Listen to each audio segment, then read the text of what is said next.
வணக்கம். தமிழ் சினிமால பார்த்தீங்கன்னா, நெறைய இயக்குனர்கள் கதாநாயகர்களா மாறியிருக்காங்க. அது அவங்களுக்கு எளிதாவும் இருக்கும் அப்படின்னு சொல்லுவாங்க. அ நெறைய பேரு நெறைய குணச்சித்திர நடிகர்கள்ல இருந்தா கூட, கதாநாயகர்களா நடிச்சவங்க அந்த காலத்தில பாக்யராஜ் அவரா இருக்கட்டும், இல்லன்னா பாண்டியராஜனா இருக்கட்டும், இல்ல அதுக்கப்புறம் சேரனா இருக்கட்டும், இல்ல எஸ்.ஜே. சூர்யா அவர்களா இருக்கட்டும், அப்படி நெறைய பேர் அ நடிகரா மாறியிருக்காங்க. அதுபோக நெறைய குணச்சித்திர நடிகர்கள நம்ம நெறைய பார்த்துட்டு இருக்கோம். ஸோ அந்த வகையில ஒரு ஒரு இயக்குனரா இருந்து நடிகரா மாறி இருக்கிற ஒரு நடிகரை பத்தி தான் அவரோட படத்தை பத்தி தான் இன்னைக்கு நம்ம பார்க்க போறோம். அவரோட முதல் படம் பார்த்தீங்கன்னா, கோமாளி என்கிற படம். ஜெயம் ரவி அவர்கள் நடித்த ஒரு ஒரு கோமால இருந்து ஒரு கதாநாயகன் மீண்டு திருப்பி இப்போ வந்தா எப்படி இருக்கும் அப்படிங்கிறத பத்தி ஒரு வித்தியாசமா, அதாவது ஜனரஞ்சகமா எடுக்கப்பட்ட அந்த படம் மிகப்பெரிய வெற்றி பெற்றது. அதுக்கப்புறம் பார்த்தீங்கன்னா, அவர ஹீரோவா ஆக்ட் பண்ணி லவ் டுடே அப்படிங்கிற ஒரு படம் மிகப்பெரிய அளவுல வெற்றி பெற்றதுன்னு சொல்லணும். என்னன்னா, அந்த காதலர்கள், இன்றைய காதலர்கள் எப்படி இருக்காங்க? அதாவது ஃபோன மாத்தி இன்டர்சேஞ்ச் பண்ணா எப்படி மாறும் அப்படிங்கிறத, மாமா குட்டி அப்படிங்கிற மாரியும், அந்த அந்த இந்த ஜெனரேஷன் தக்கன அந்த படத்த எடுத்து மிகப்பெரிய வெற்றி பெற்றாரு. அது மட்டும் இல்லாம, நடிகர் தனுஷ் மாரியே அவர் மேனரிசம் இருக்கு அப்படிங்கிற ஒரு இதுவும் இருந்தது. பட் அந்த படத்துக்கோட வெற்றிக்கு அப்புறம் நெறைய படங்கள் நடிச்சுட்டு இருந்தாரு. ஒரு சின்ன கேப்புக்கு அப்புறம் அவரு நடிகராவே, அதாவது ஃபர்ஸ்ட் டைமா அவரு டைரக்ட் பண்ணி நடிக்காம, அடுத்த டைரக்டரோட படத்துல நடிச்சிருக்காரு. ஸோ டிராகன், இந்த படம் பார்த்தீங்கன்னா, இந்த படத்தோட பெரிய பாசிட்டிவ் என்னன்னா, அஃப்கோர்ஸ் பிரதீப் ரங்கநாதன் அவர்கள் தான். பிஆர் அப்படின்னு போடும்போதே தியேட்டர் அதிருது. அந்த அளவுக்கு ஒரு பெரிய எக்ஸ்பெக்டேஷனை அந்த லவ் டுடே படம் வெற்றி கொடுத்துருக்கு. பெரிய ஓப்பனிங் அவருக்கு வேர்ல்டு வைடு அவருக்கு கொடுத்துருக்கு அப்படின்னு சொல்லணும். குறிப்பாக பார்த்தீங்கன்னா, அவர் ஒரு பாய் நெக்ஸ்ட் டோர் கேரக்டர் தான். அதாவது நம்ம பக்கத்து வீட்டு பையன் மாதிரி இருக்கான் அப்படின்னு சொல்லுவோம் இல்லையா? அதாவது சினிமாவோட ஐ மீன் கதாநாயகர்களுக்குன்னு ஒரு சில விஷயங்கள் இருந்தது, கேரக்டரிஸ்டிக்ஸ். அதாவது அவர் கலராக இருக்கணும், இல்லைன்னா வளர்த்தியாக இருக்கணும், இல்லைன்னா சிக்ஸ் பேக்ஸ் இருக்கணும், அப்படி எதுவுமே ஸ்டைலாக இருக்கணும் அப்படின்லாம் இருந்தது.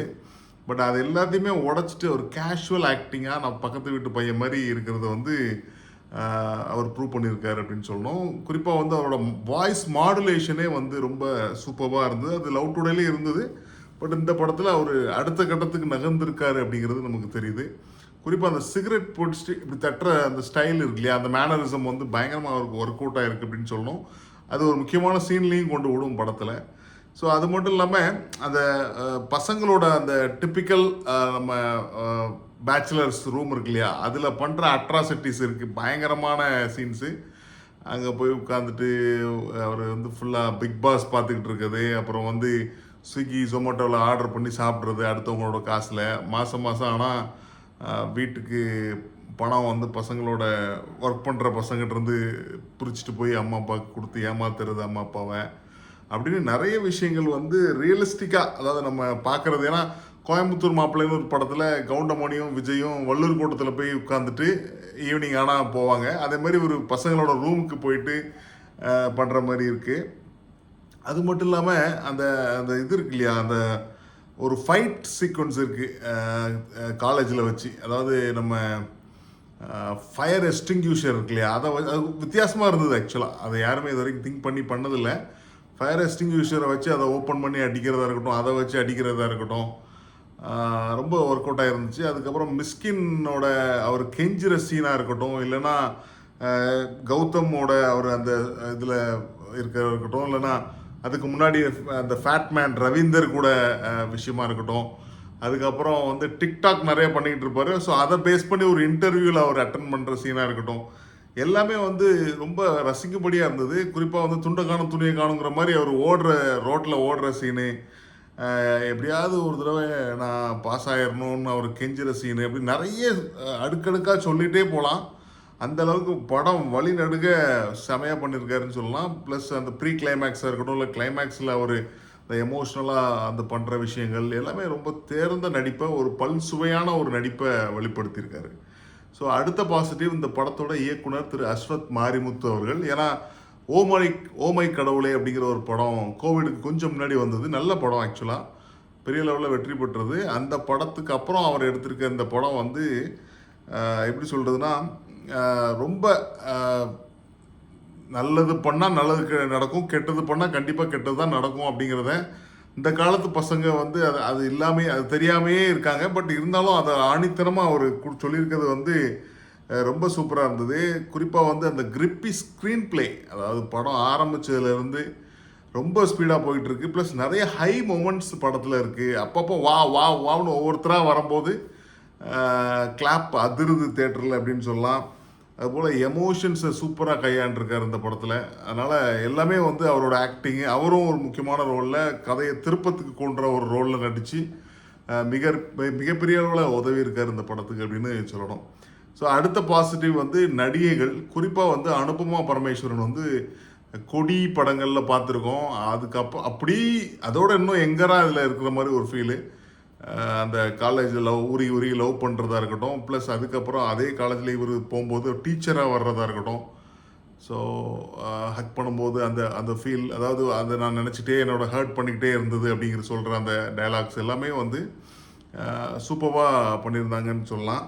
ஒரு மலர் டீச்சருக்கு சற்றும் சளைக்காமல் ஒரு ரோல் அவங்க நடிச்சிருக்காங்க அப்படின்னு சொல்லலாம்.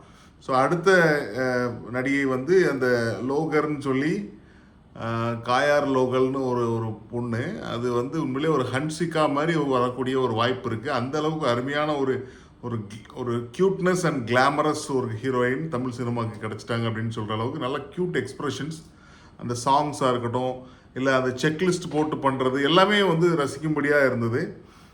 அடுத்த பாசிட்டிவ் என்னென்னா மிஸ்கின், அதாவது வேறு லெவலான ஒரு ஆக்டிங் அப்படின்னு சொல்லலாம். டான் படத்தில் எஸ்.ஏ. சூர்யா மாரி இதை கம்பேர் பண்ணாங்க நிறைய பேர். பட் இவரோட ஆக்டிங் வந்து வேற ஒரு பரிமாணத்தில் இருந்தது. அந்த பையனை வந்து ஓட ஓட விட்டு கடைசியில் வந்து அவருக்கு ஒரு இது ஆஃபர் பண்ணுறது வந்து ரொம்ப சூப்பராக இருந்தது. குறிப்பாக அந்த அந்த காலேஜில் அந்த ஃப்ரெஷர்ஸ் வர்றவங்க எல்லாத்துக்குமே இவரை பற்றி போட்டு இவரை பற்றி இவர் தான் இருக்கிறதுலே மோசமான பையன் அப்படின்னு சொல்கிற மாதிரி அந்த சீன்ஸ்லாம் ரொம்ப சூப்பராக இருந்தது.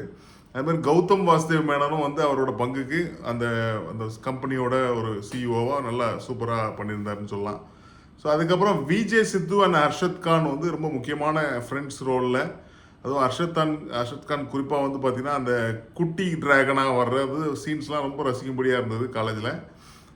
விஜே சித்து வர்ற சீன் எல்லாமே தியேட்டரில் அனல் பறக்குதுன்னு சொல்லலாம். அந்த அளவுக்கு அவர் பெரிய லெவலில் ரீச் ஆகிருக்காரு அப்படிங்கிறது நமக்கு தெரியுது. ஸோ அடுத்தது இந்த படத்தோட பாசிட்டிவ் என்னதுன்னா மியூசிக்கு, லியோன் ஜேம்ஸ்னு ஒரு சாங்ஸ் எல்லாமே ரசிக்கும்படியாக இருந்தது. அது கதையோட்டத்தோடு இருந்தது. பிஜிஎம்மும் வந்து அந்த லேட்டஸ்ட் ட்ரெண்டுக்கு தக்கன மாற்றிருந்தாங்க. குறிப்பாக அந்த படத்துக்கு சினிமாட்டோகிராஃபி வந்து ரொம்ப அருமையாக உதவி பண்ணியிருக்குன்னு சொல்லணும். நிக்கேட்டி பொம்மி ரெட்டின்னு சொல்லி அந்த சூரரை போற்று பல தெலுங்கு படங்கள் எடுத்தவர்.